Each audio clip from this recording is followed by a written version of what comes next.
Imagine waking up one morning preparing for your 5th wedding anniversary, only to find your wife missing. No note, no goodbye, just a broken coffee table, traces of blood cleaned too perfectly, and a media circus waiting outside your door. This is the story of Nick and Amy Dunne. From the outside, they seemed like the perfect couple, but perfection, as we'll see, is the best mask for disaster. Gone Girl isn't just a thriller, it's a psychological chess match, drenched in manipulation, secrets, and a marriage so twisted it makes your spine shiver. Let's dive into this dark, deliciously disturbing tale. Nick Dunne, a former magazine writer from Missouri, meets the brilliant and beautiful Amy Elliott, the daughter of 2 successful authors who made millions off their Amazing Amy children's book series, loosely based on Amy herself. Their love story begins like something out of a movie.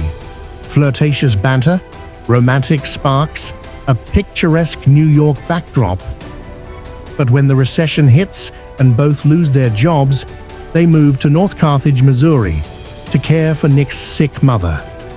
Amy uses the last of her trust fund to help buy a bar Nick runs with his twin sister, Margot. Slowly, their dream life erodes. Nick becomes distant, secretive. Amy grows bitter and isolated. Then, on the morning of their 5th anniversary, Amy disappears. Detectives Rhonda Boney and Jim Gilpin arrive. The living room shows signs of a struggle, but it looks staged. Nick claims innocence, but something's off. His body language, his awkward smiles during press conferences. Then there's the media.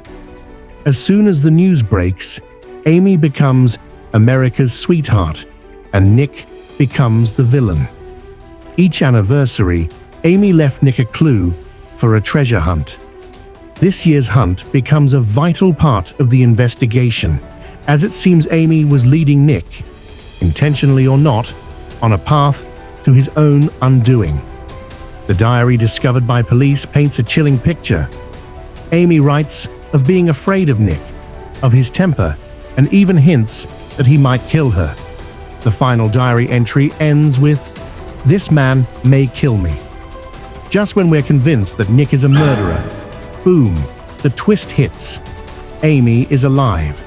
She faked her disappearance, forged her diary, planted evidence, and vanished. Why? Because Nick was cheating on her with one of his students, a much younger woman named Andy Fitzgerald. Amy's plan is methodical and terrifying. She befriends a pregnant neighbor to stage the idea she was expecting. She drains her own blood to splatter at the crime scene. She buys a man's tools and hides them in Nick's father's shed. She even rehearses her disappearance with precision. But life on the run isn't easy. Amy hides in a cheap motel, disguised and paranoid. Eventually, her money is stolen by 2 drifters she tried to befriend. With no one to trust, she contacts Desi Collings, her rich ex-boyfriend, who has always been obsessed with her. Desi rescues her, but Amy quickly realizes he's more jailer than savior. Back in Missouri, Nick discovers Amy's plot. With help from lawyer Tanner Bolt, Nick launches a counter-narrative. He publicly admits his infidelity, shows remorse, and appeals directly to Amy through a televised interview, knowing she'll be watching.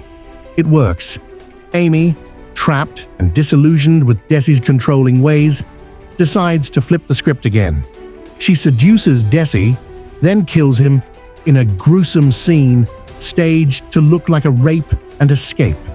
She returns home covered in blood and tells the world she was kidnapped and held hostage. America rejoices. The prodigal wife is home. But behind closed doors, Nick knows the truth, and so does Amy.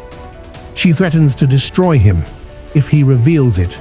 The police, despite suspecting something's off, have no solid proof against her.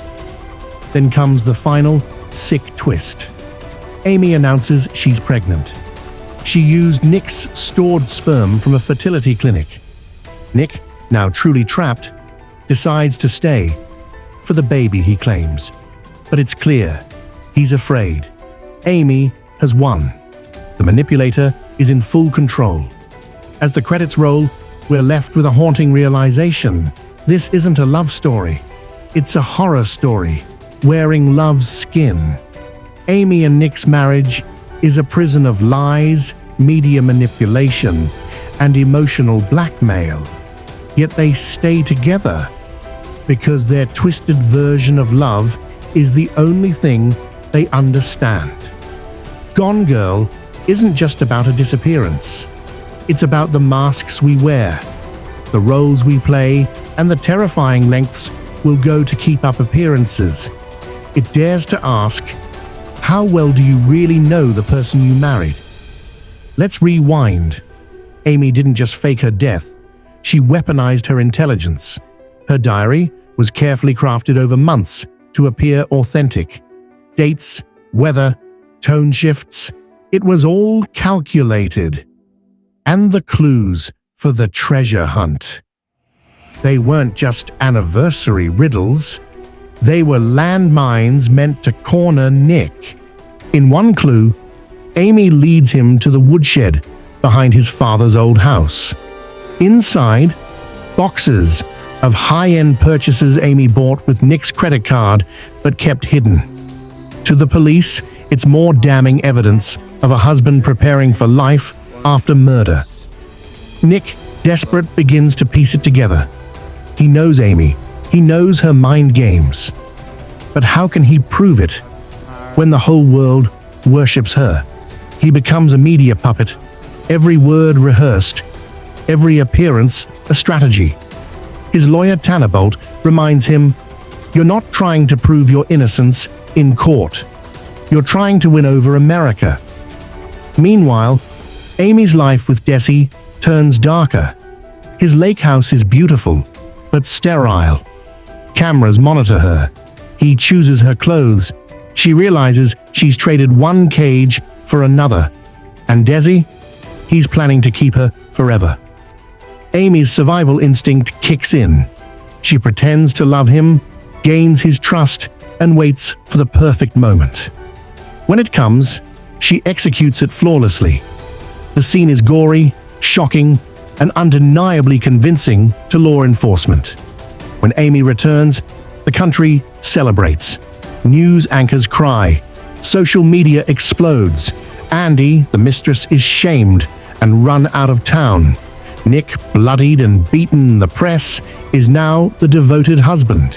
He plays the role, but inside, he's unraveling.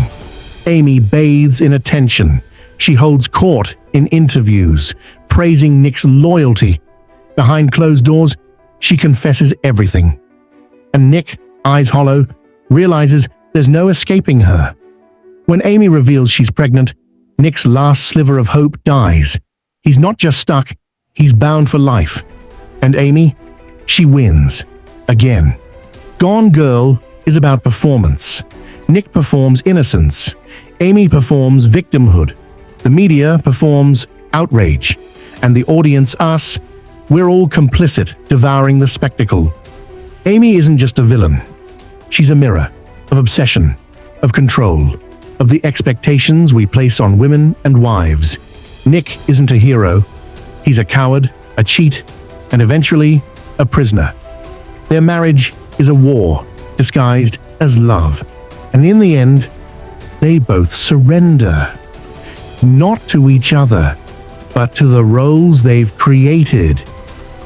Because in a world obsessed with appearances, the truth is just another story to sell.